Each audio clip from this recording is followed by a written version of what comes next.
Ommaviy zaharlanish. 2000 bola kasalxonaga tushdi. 7 kishi hibsda. Ta'minotchi shirkat sobiq hokim oilasiga tegishli firma ekani aytilmoqda. O'zi aytadi, "Moya prava ruka" deydi. Kulrang kardinalning o'limi. Karimov davrining qudratli siyosatchisi Ismoil Jo'rabekov 94 yoshida vafot etdi. 3-Renessansda poydevoriga zamin. Tanish-bilishchilik zanjiri. O'zbekistonda davlat xaridlarida manfaatlar to'qnashuvi qanchalik kuchli?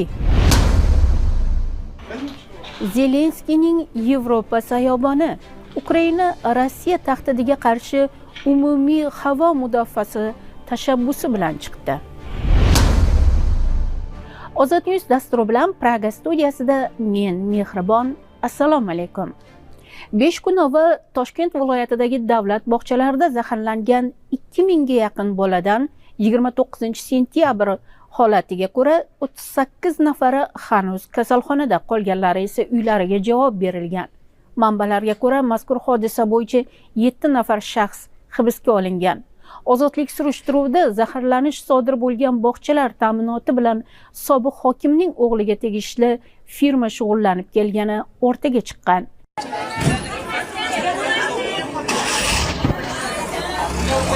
Bosh prokuratura xabariga ko'ra, 24-sentyabr kuni bolalarning ommaviy zaharlanish hodisasi Toshkent viloyatining Piskent, Bo'ka, Bekobod, Quyuchirchiq va Oqqo'rg'on tumanlaridagi bog'chalarda sodir bo'lgan.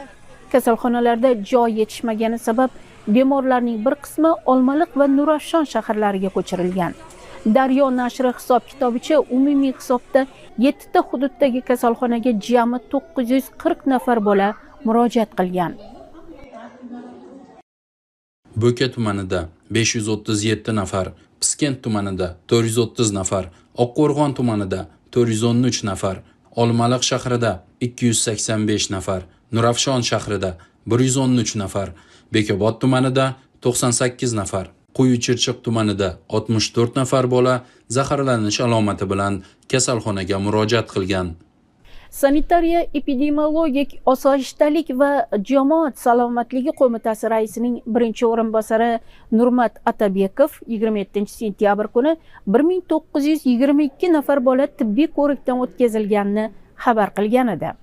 Jami 1922 nafar, shu jumladan bemor bolalar bilan muloqotda bo'lgan bolalar ham tibbiy ko'rik bilan qamrab olindi.